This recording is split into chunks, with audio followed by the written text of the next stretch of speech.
Okay, so Hendrik Zwart joins me now. Hendrik, thank you very much for giving up your time to talk to me about your story. Tell people what it is that you do for a living. Well, my name is Hendrik. Nice meeting you all. Nice for the invitation, Steve. I am a landscape photographer. My main focus is doing workshops for landscapes in Northern Norway, and my biggest passion is teaching clients about the Northern Lights. This is what I do over the last 6 years. I'm assuming that photograph behind you is one of yours. That is one of mine, yes. Very good. I'd expect no less.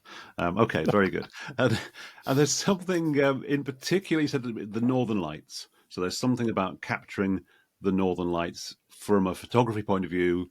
Okay, tell us about. I would love to see the Northern Lights. So I live in Northern England, and every now and again the Northern Lights are visible as far south as we are. But I always Yeah. seem to miss them. So my mum will go on the phone. Oh, we saw the Northern Lights last night, and I'm going, why does nobody tell me? And it seems to me to be one of those totally haphazard, random chance things that I have no control over. But you're going to tell me different. Well, the Northern Lights are a natural phenomenon. And with the rise of technology, we have been able to do predictions on when the Northern Lights appear. Hmm. In the past, the industry has built up a system as a pre-warning system for Hmm. the industry to protect, let's say, infrastructure. Hmm. The biggest problem I've seen over the last couple of years is that people always want to see the Northern Lights. They book a tour to Norway or to Sweden or whatever they Hmm. go to, and they go home disappointed because they've not seen the Northern Lights. Yep. The reason is why That happened to two friends of mine. Went to Iceland for a week, didn't see anything. it has, let's say, a few impacts. Basically, one Mm. is the weather, which Hmm. is you have to have the weather. You do have to have clear skies, else you cannot Yep. see the Northern Lights. But the biggest problem I've seen over the years is that people rely on data which doesn't help you to see the Northern Lights. Okay. On the other side, if people don't prepare themselves, and Mm. there is a saying from Benjamin Franklin: when you fail to prepare, you are preparing to fail. Hmm. And this is what it is all about in life. If you Mm. prepare well, you will be on spot. If you don't, Mm. you may miss certain things. And that's what I've seen with the Northern Lights as well, that people rely on data which doesn't help you. And so This is the your reason approach, why, yeah, that's the reason yeah. So why I have decided to write my book about this and okay. etc. So your approach, you think you found a way, and you're going to give us the kind of layman's version, but a way of getting a better prediction, a more accurate prediction of whether or not it's worth traveling to go and see the Northern Lights at a particular I would, time of year. yes, I would say when you follow the steps I'm describing, I do believe that when the weather is okay, Hmm. 100% you will see the Northern Lights. If you Okay. do exactly the steps which I'm outlining, you will see the Northern Lights. Having said And that, these is steps. it yes, Sorry, carry on. but it remains, of course, a natural phenomena. That means also we need to have, let's say, certain activity on the sun, etc., which is important to generate the Northern Lights. But Okay. I would say my median is that I see every 1 of 2 nights I see the Northern Lights when I'm up in Northern Norway. This is either way to do the weather or etc. So there's always a 1 to 2 ratio. Hmm. But you're thinking, so we're not going to go into the detail of your method of prediction. No, Just hold up the book that you've written so people can see just how much detail you go into with this. So this is called this is Aurora. my this is my book Aurora. Predict, prepare, predict, photograph. It's a step-by-step guide. I started out to reading something and it's this big in the Yeah. meantime. Oh It yeah. is nearly 500 pages. When I, Right. let's say, open it up, it looks like this. Oh, fantastic. Fantastic. Okay, so obviously these are all your photographs. So listen, we're not going to get a chance to go into the detail of the method because obviously that's in the book.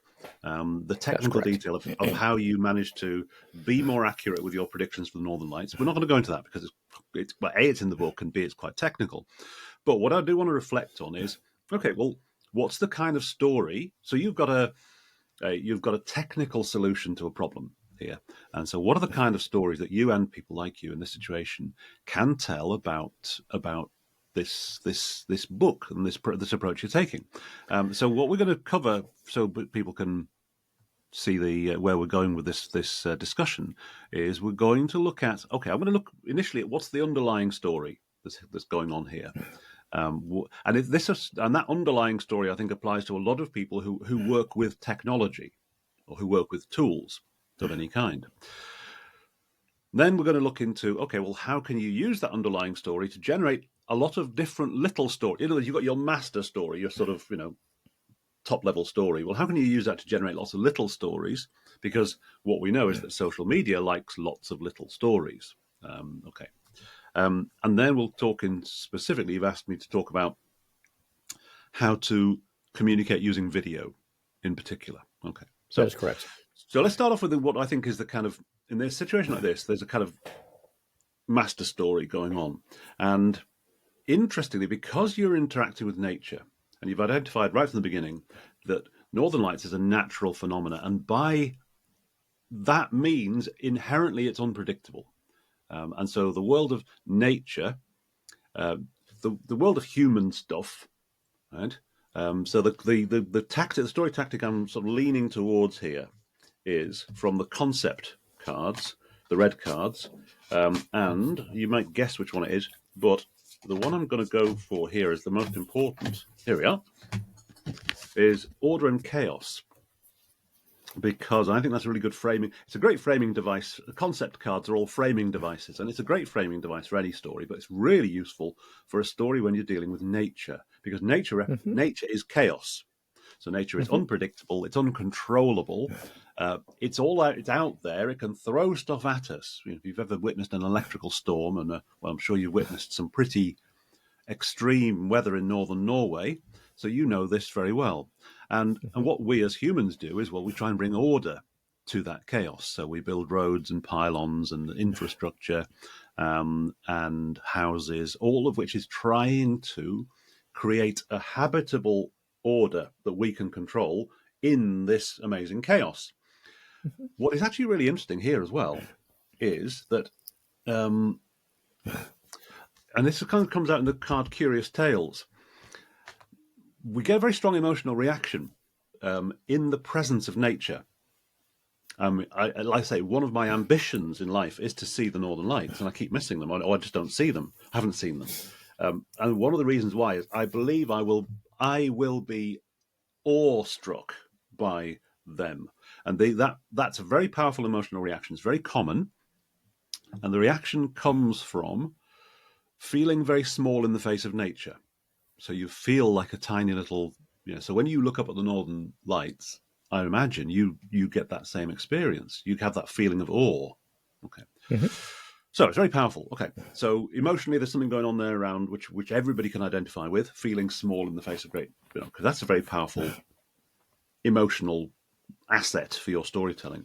But as I say, what I think is the framing is order and chaos. So in this framing of order and chaos, you're going, right, okay, so you as the person with the technology, you're the hero of this particular story. So the technology is like here's a tool, right, that I'm going to give you, my customer. I'm going to give you this tool, right, so you can go out and confront the chaos and create a little bit of order, predictability. You're going to predict nature. Well, that's great. Interestingly, you can, with these order and chaos stories, you can flip it the other way around. And what you can say is, okay, this tool is all about creating a bit of chaos. So if you're going to say, okay, for example, if you were working in AI and you were wanting to disrupt the higher education business by creating AI tutors, right? Well, you'd be saying, I've got a tool here which is going to shake up the old world of higher education and give the opportunity to learn to many, many millions of people who don't have it. Okay, so I'm using the tool to shake up the old order and add some chaos. But in your case, you're going, well, I'm using my tool, my technology, to control the chaos and create a bit of order. So I think when you understand that as your kind of framing device, that's your role in the story now, is I will help you, my customer, to confront the chaos and to create some order. So that's your kind of overarching story. Now, once you kind of understand that, you can go, okay, well, develop that a little bit further. Well, first of all, let me ask you a question. What do you think about that idea of order and chaos as a framing device? Well, when I look at a card, I think it's a good idea. I think it's when I think, yeah, is this chaotic because there's so much information available, and people are always asking certain questions. They ask always the same questions. It's this chaos, and you cannot structure it. Although we have, let's say, in certain groups, very much pinned information, people still want to sit in the chaos. Well, it's interesting as well. I mean, so, another a comparative, I suppose, a comparative natural phenomena that is people find fascinating. So tornadoes across moving across North America, and again, unpredictable, chaotic weather systems. But we know we can. There's tornado season, and we know that the weather technology allows us to start to. It's about playing a numbers game, I suppose, about getting the probability closer to what's good. So your method is getting, like you said, it's not 100%, but it's better than everyone else. Yeah. Okay. So I think that's a good way of thinking. But now, what that does is it allows you to, well, you've got a framing of what am I doing, and also what am I giving to my customer? Well, I'm giving them this tool, and I'm giving them this tool to allow them to confront the chaos. It kind of links in nicely as I'm sort of talking to you. It sort of links in nicely to some of the character cards. So the character cards, right? The character cards are the yellow framed cards in the deck, and they're called character cards because the idea behind these is, well, look, all stories are full of characters. And when you're talking to us you're telling us a story about your product, in this case, you're a character in your own story. Nice.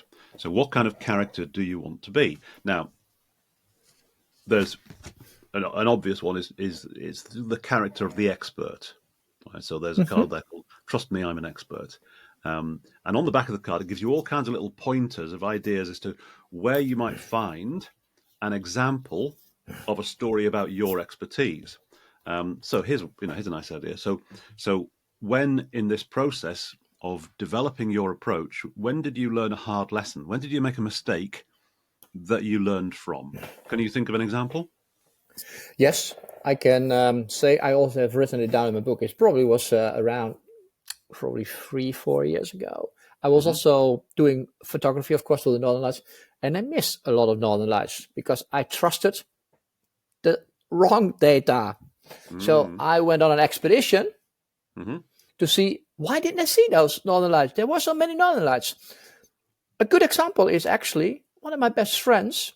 She was a few kilometers north of where I am. And next day I said to her, after I discovered my solution, I said, did you see the Northern Lights last night? And she said, no. I said, they were amazing. They were amazing.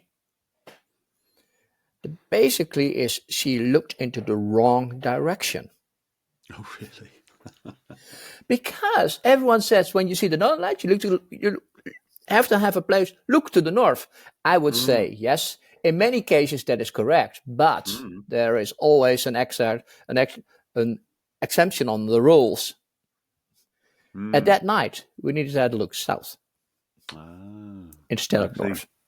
And in this case, from that, you've learned this the hard way by looking in the wrong place sometimes. Yeah. Okay. So I also was late. I was late to the party. So it's interesting. So these are all useful lessons because they allow, excuse me, they allow us, your customers, your potential customers, to see you as someone who's like them, who's learned as you've gone along. And I think those sort of little stories. So we're now into talking about the little stories.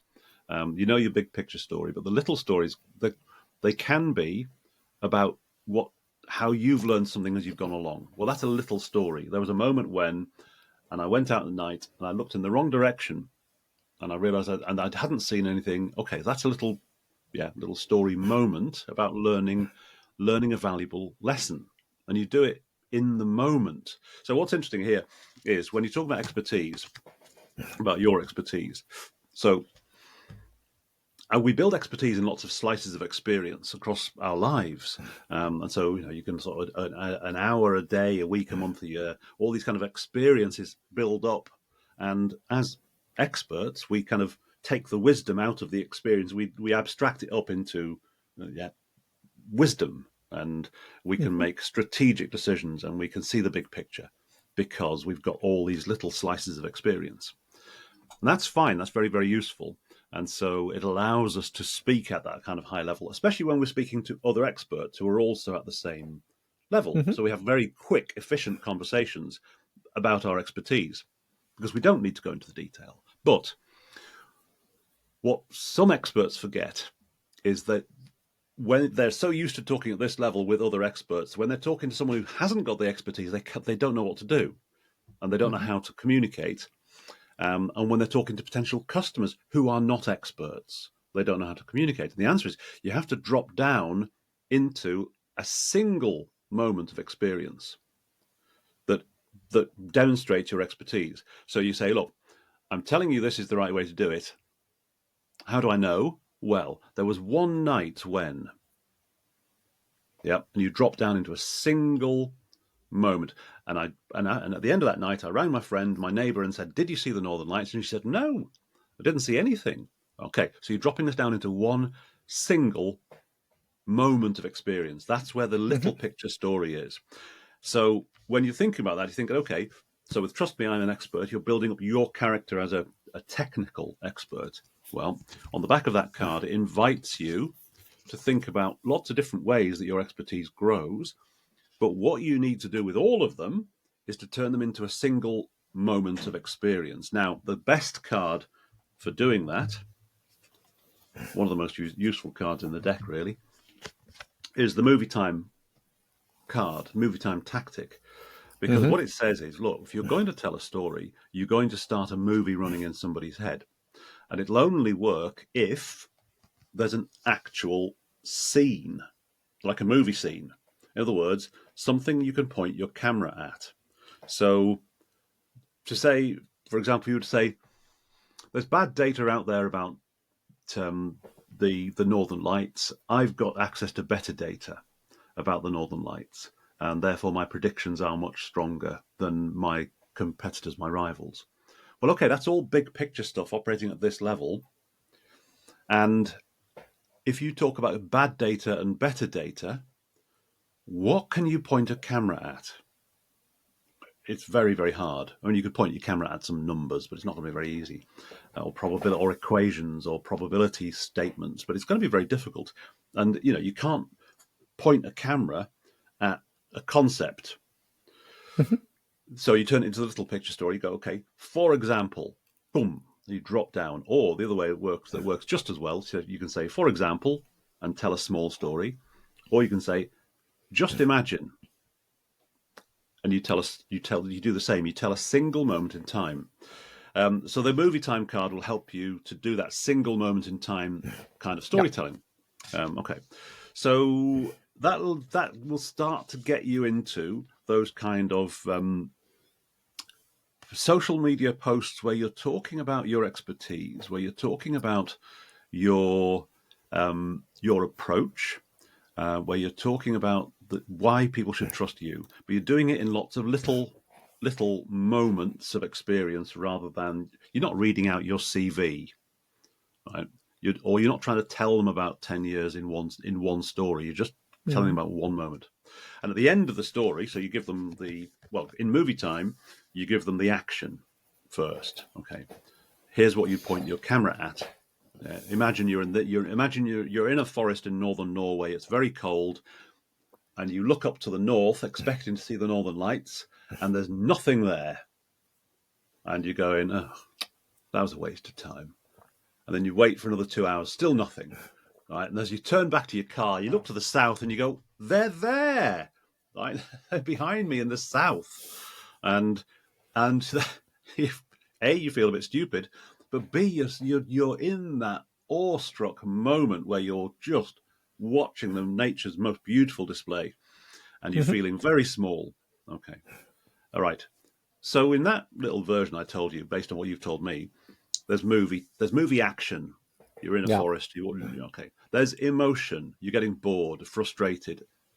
There's turn around and you go, oh, it's there, right? So there's a positive emotion too.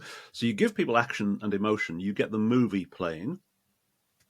The third ingredient of the story is the meaning, or if you like, the moral of the story. And the moral of the story in that case is you actually need better data.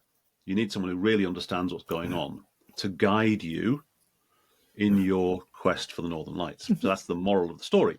So I think you can tell lots and lots of little stories every time. I mean, every time you go out, at night with your camera, Hmm. it's a little story. Now you've got also a huge advantage here. We were talking before about creating social media posts and creating video, particularly. Well, you showed us in the book and the photograph we can see behind you, you've got an incredibly visual archive there of beautiful, beautiful photographs. And when we're scrolling through our social feeds, we're very visual creatures. We're going to be very interested in the visual side. Um, One thing I think which does work quite nicely, again, coming back to the fact that you are a character in a story, right? And yes, we're interested in seeing the Northern Lights, but we're also interested in the person who's seeing the Northern Lights with us or for us. So there's something you could think about. I don't know if you've ever tried this. Do Northern Lights come out okay on mobile phone video, or do they not? Not on video. The mobile phone is a phone, it's not a camera. And making a photo nowadays with a mobile phone of the Northern Lights, it's Mm-hmm. pretty okay. They're pretty Okay. decent. But video, it's not possible. Okay. It's too complex. It is too complex to capture real-time video on the phones right now. In the future, Okay. I'm 100% sure it will come. But at Mm-hmm. present, no. Okay. What about can you capture video with your cameras or with a proper camera?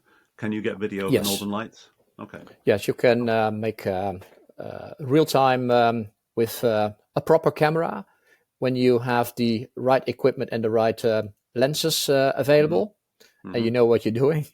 But you also Mm-hmm. can, let's say, make time lapse, which is, let's say, a Mm. sequence of photos which you collapse in post to a little movie as well.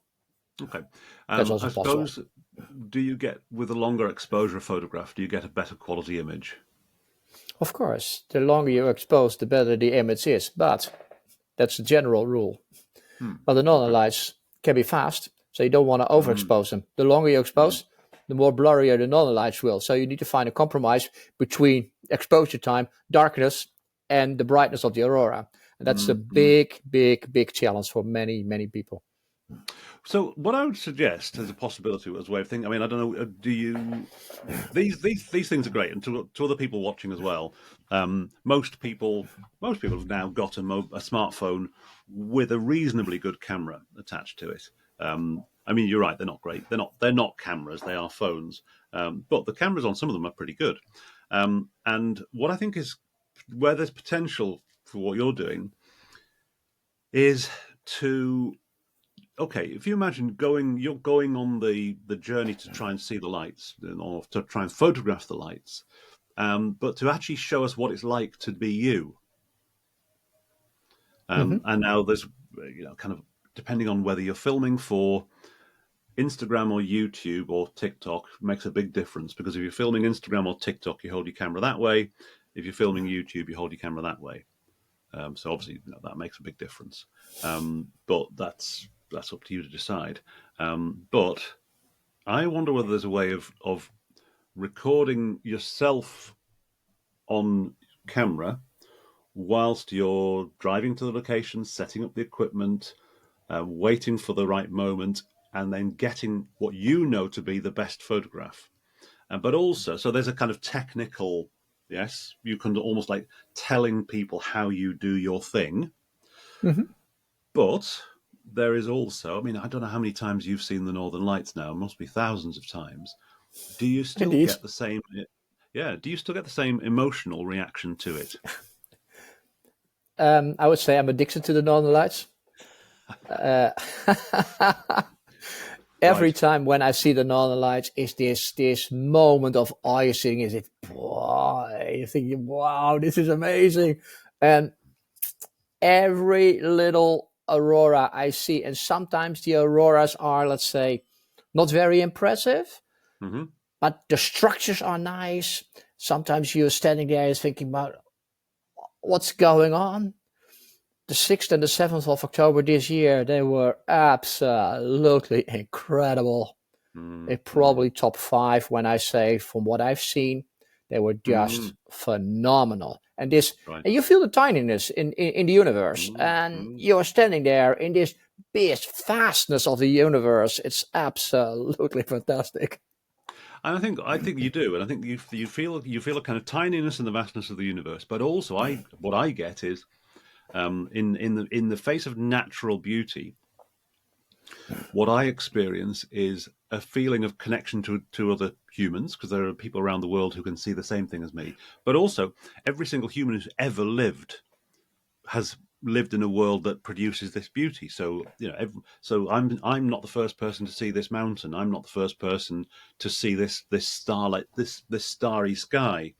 Every human who's ever gone before me has seen these things. So for me, yeah, I agree. It's really powerful. So part of it could be you're filming yourself, right? Or maybe you need a colleague or a friend to come along and help you to do this, right? Mhm. When you're doing this, it is always worth investing, if you can do it, in a little lapel microphone that clips onto your jacket Yeah. with a windshield, because the microphones on these are not great. Okay, you No. know this stuff. Okay, so lapel mic and either selfie camera or get a friend to film either portrait or landscape, depending on where the film's going to go. And just talk us through how you do your thing and how you know what you know. Yeah. Okay, so that will work. Another way of doing it would be to say, okay, so I'm the expert and I'm going to talk you through, and even I still get goosebumps and that thrill down my spine when I see the Northern Lights. Okay, the other way of doing it would be to find somebody who, like me, has never seen the Northern Lights before, and so you're following that person and you're filming him or her. Hmm. Yes, as you take them to the place where they're going to see the lights for the first time. And then what we really want to see, of course, is that reaction, that emotional reaction to seeing the Northern Lights for the first time. Right. Now, one of the things, obviously, with filming at night, you're going to have to do is figure out lighting. What do you do with the lighting in that situation? Because you have to have enough light so you can see somebody's face. You don't want so much light that you're blinding them. I'll give you a little tip. So this is something I've used in the past. These are um, they're about $25, and it's Hmm. basically it's a filming rig that you can put your phone in to there, Oh, yeah. and then yep. Hmm. But the great thing about it is, hold on a second. The great thing about these is, again, for a few pounds, you can get like a light that Hmm. that sits there, and so you've got your phone there, the light there. You can put a microphone on there, and it turns it into a little camera rig. So you do need to, when you're filming at night, you do need to think about light. Of You know course. this. Yeah. Okay. So there's, I think, a couple of really good ways of thinking about video story. One is to think about you and your own experience and Yeah. how do you get the great photographs you get. Okay. Because there'll be lots of people who'll be trying to get good photographs. But then the second way of doing it is you show how your knowledge, your product, helps a customer who's never been there before. Hmm. And so in other words, you're making the customer the hero of the story. So there's a card again in the character cards, the yellow cards, character cards, there's a card called Hero and Guide. And the point of this card is it's very easy for us to think of ourselves as the hero of the story. So I've got this technology, I've got this expertise, I'm going to tell you how to do this. I'm in charge, I'm the hero of the story. That's fine. That can be a very effective story. But you can only tell it once, really. You can't keep telling people the same story about how clever you are. But if you flip it around and go, well, I'm not the hero of the story here. I'm the guide. So I'm not Luke, I'm Yoda. I'm not the hero, I'm the guide. And I'm guiding. The hero is my customer. Yeah. My customer who is going to use my advice, my knowledge, my book, my approach. And she's going to use that to go on her own journey. So I'm going to be a guide, and my job, and on the back of the card, it suggests different kind of guides you can be. So we've got here the explorer, the rebel, the sage, the wise old man or woman, the defender, the muse, or the warrior. And those are just 6 options. There are more. But on that basis, where would you put yourself? What kind of guide do you think you are when it comes to your customers? Let me see. I think I'm explorer. Yeah, I was going to say the explorer. I think definitely explorer, possibly the sage, as in the bringer of wisdom, knowledge. Possibly. Yeah, that's true. Or, yeah, maybe a little bit of both, which is absolutely fine. Like a wise explorer. Okay, so that can help you to shape the message that you're going to be giving to your customers, because it's not your adventure, it's theirs. But what you're saying is, I've been there before. I've been out in the woods. So if you're going to go out in the woods, you need my advice, because I'm the explorer, right? And it's time for you to go on and explore too. So that's a really useful card for anyone to think about. And actually, I'm not kind of trying to kind of upsell here, but about a year after I wrote Storyteller Tactics, I wrote Archetypes, which is like a little expansion pack that goes with Storyteller Tactics. And in the deck of Archetypes, there are there are 12 different characters, and the Explorer is one of them. But you've also got the Jester, you've got the Lover, you've got the Explorer, as I said before. You've got the Magician, you've got the Sage, you've got... Okay, so you've got basically more options for what kind of archetype. And this is allowing you, these archetypes are allowing you to think about your character and how you fit into our lives. We're your customers, yes, but where and how do you fit in? Which archetype, which character are you playing in our story? So it's a really good... The archetypes are a really good way of getting into your kind of, if you like, your brand character, which I think is a really good way of informing your way of telling stories. Okay, so let's just kind of recap, and then I can ask you whether there's anything else you want to. So we talked about order and chaos as a kind of framing device where your expertise, your product, is bringing order to the chaos. We've talked about character cards like Trust Me, I'm an Expert, which allow you to position yourself as someone who knows what you're talking about. And always with those stories, with the expert stories, you need to go from the big picture into a single moment of experience in the little picture, which is where we bring in the movie time card, because the movie time card is the one that you want to use when it comes to telling little picture stories. What I think is also really apparent is there's a card in the deck called the Emotional Dashboard, and it's really about...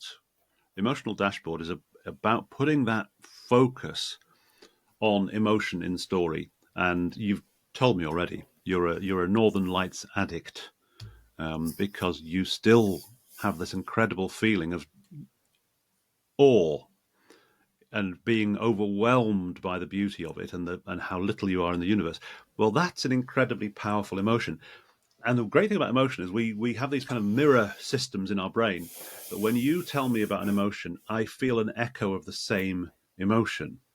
So it's a very powerful, empathetic bridge that you're building. But you have to name the emotion. Well, you can say name. You can look. You can say, I feel like this when this happens. Okay, you can. I mean, this is why people use emojis in texts and social media, because the emoji is a way of naming the emotion, right? So yeah, if you make it really clear, really explicit, that's what helps you to make a connection with your audience. And we notice emotions, and we are much, much more likely to share something if it provokes an emotional response in us. So if as a result of you making some 60-second videos, yes, for social media, 60 seconds, about your expertise, yeah, about how you do the thing you do, or you're making a 60-second video with someone who's never seen the Northern Lights before, right? And you're going to use photographs in the video. You're going to drop them into okay. But what you should be thinking, this again applies to everyone who's using social media to promote their work. What you should be thinking is, at the end of this story, at the end of this 60-second video, well, really during the 60-second video, which emotion do I want to provoke in my audience? Right. So, in other words, if they were going to reply to me with an emoji, which emoji would it be? Now, obviously, with Northern Lights, right, the two emojis that I would think you most want to go for are, I don't know what it's called, the sort of open mouthed with awe and wonder emoji, like yes, and the nerd emoji of, well, I feel cleverer now than I did before because I know there's a hack. Yes. So those two are really powerful, and if you get that reaction from people, they're much more likely to share. So you can make a story, you can put a story out, and nobody shares it, it's dead. But in this case, if people share it, then okay, that's when it takes off. The last card I'm going to suggest, and then I'll throw it to you to be to come back with any questions. But when you're coming to thinking about social media posts, including video, story hooks is a really good card. So you know what your story is, right? Your story is about order and chaos. It's about you as an expert. It's about a customer going through an experience. It's about an emotional reaction to something beautiful. Okay, you know what the story is. The story hooks card is going to help you deal with the first 3 seconds of how you tell that story, right?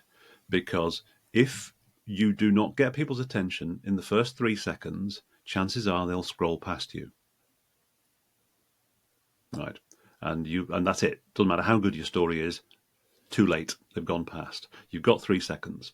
So on the back of the card, it suggests 6 different ways. 1, 2, 3, 4, 5, 6. Yeah, 6 different ways of thinking about writing hooks.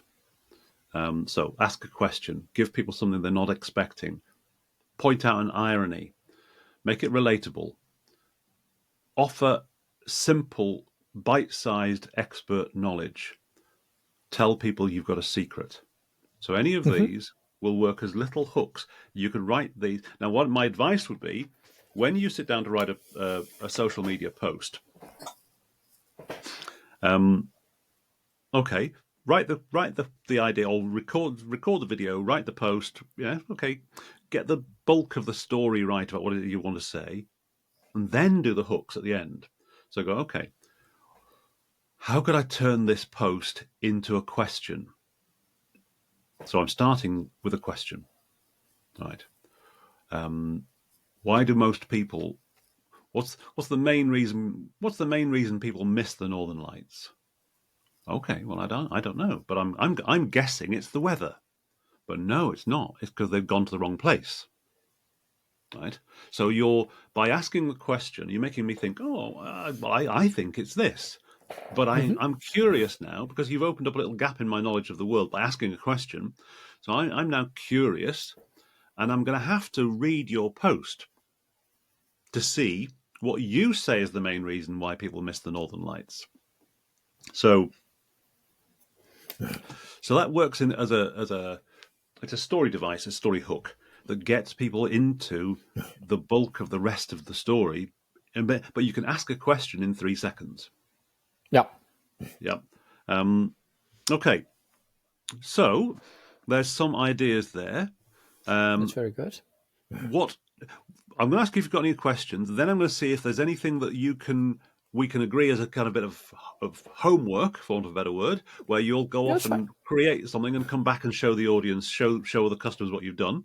So we've talked about, just to recap, we've talked about order and chaos is the framing device for the story. Trust me, I'm an expert. And hero and guide, which allow you to think about what story are you telling about yourself. Movie time and emotional dashboard will help you get the little picture story right, the detail that we can see. Okay, and then story hooks will help you to get the first 3 seconds of the story right. Okay, so anything you'd like to reflect on or ask about from that advice? I have one question. When you want to create a story which is, between quotes unquote, not a salesy story, which is basically an explanation. Let's say we talk about the aurora, but what is the origin of the aurora? I want to come up with some small videos around the sun. What is the sun? What is the sun? How is the sun being structured? What is it? What does it do? And what needs to be happening on the sun to generate for us auroras? It's the traverse between the sun, to traverse through space, up to Earth. So I want to create stories around the sun. I also want to make a story around magnetic reconnection. What is magnetic reconnection? What does it do? Auroras are, let's say, there, but there's something happening before they take place. So the question is, which cards you can start best when you want to create these type of stories?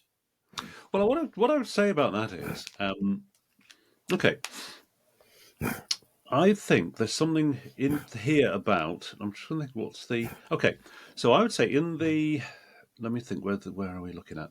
So in the red card category, I would suggest you take a look at 2-1. Where is it? Hold on a second. There's a red card called, and I've just lost it, called Curious Tales. And for some reason I can't find it. Yeah. Wait a minute. Curious Tales. Yep, got it. Okay. And there's something here, and I'm going to recommend another one. So Curious Tales in the red section, but also one called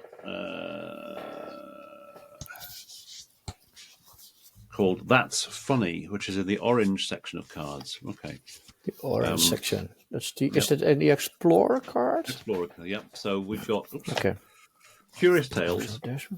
Curious Tales and That's Funny. Now, both of these serve the same kind of purpose, which is to get you to think about why are you interested in something. So you spend a lot of time researching and studying and observing. Okay, why? So the Curious Tales card is about, okay, well, you're curious about this, and your curiosity could be infectious. So you think about on the back of the card, it suggests these prompts of little things that tell you, yes, that there are moments in your career or your life or your study where you've become curious about the phenomena of magnetic reconnection. Okay. Well, if you start out by telling us where were you and what were you doing and when you became curious about this, you're telling it as a little story rather than as a kind of science lesson. So I first noticed this when I was wondering, why is it that's like that? So I started to read. Yep. So you're turning it into a little story about your own journey of discovery. And what the card that's funny does is it asks you to pick out, again, moments in your own journey of discovery where you've gone, oh, that's funny. I wasn't expecting that. Or, that's funny as in, that's a bit weird. Or sometimes it's that funny like, people laughed at me when I Yeah. first said I was going to do this. Well, all of those make for great little stories that turn what you try. So what you're trying to do is give people scientific information, right? But that's quite hard to do in a story unless you tell us about your own journey of discovery from, like, this is a bit weird, I don't quite understand this, into, now the other card actually that'll help you do that is, again, in the red card section, there's a card called Secrets and Puzzles. Yeah. Yeah. Which, again, you tell somebody you've got a secret. I've got a secret I can tell you the secret of where the Northern Lights come from. Okay.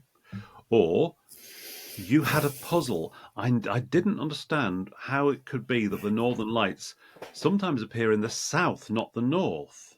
Mm-hmm. How can that happen? So you're giving people a puzzle, and then you told how you solved the puzzle. So those might help you do that. And I admire your ambition. Your ambition is to tell stories that don't feel like a sales pitch, and I think that's a very wise thing to do because there's just too much selling out there. Yeah, because it doesn't work. As far as me, it doesn't work. It needs to be. That's what I experienced when I was in sales. I was never a salesman in the way I was a salesman. Let me put it this way. Yeah. But it also boils down to the book of Simon Sinek. It starts with the why. Yeah, absolutely right. And I think, but also, so yes, it starts with why, but it actually also starts with a human. And it starts with you. Yeah, it starts because with the why incorporates the human, so far as I can see. It incorporates the human because it's why are you doing this? And when you are talking about why am I doing this, it becomes natural because you are behind what you do. I agree, and also with this particular passion that you have, you said you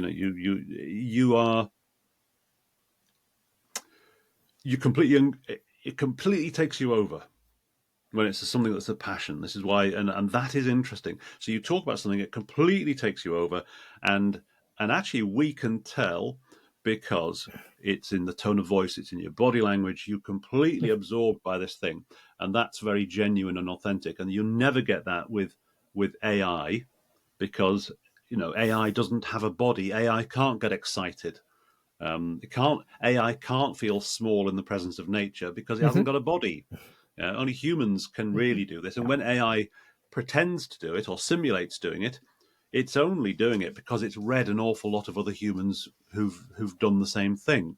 But you can take us there physically. The great thing about video, we're talking about going out at night, searching for the aurora. Yes, you can take us there physically in a way that text just can't, and AI certainly can't. And you can tell us it's cold and dark and wet, and you can take us there physically, and then we'll respond to that physically. We get an echo response when you tell us a story, because the story comes from your body. And all AI is doing is very cleverly mimicking human ability to speak from the heart, but AI is just mimicking it because it doesn't have a heart. Okay, so what I'd love to do, Hendrik, if you may, so I'm going to stop the recording in a moment. We're going to post this recording onto YouTube. But I'd also love it if you could, in the next few weeks, send me some examples of social media posts that you're creating now as a result of trying these tactics. Particularly if you can send us some video where you're trying to show us what it's like to be you in your search for the aurora, and I'll share those as well on the same post, so people can see the kind of work you've done as a result of this discussion. Okay, will do. Excellent. So I'm going to pause the recording in a moment. I'll say thank you ever so much, Hendrik. I really appreciate your time. Thank you very much as well, Steve. I hope you found it useful. It was very useful. I'm thrilled about using it. Very good. Okay.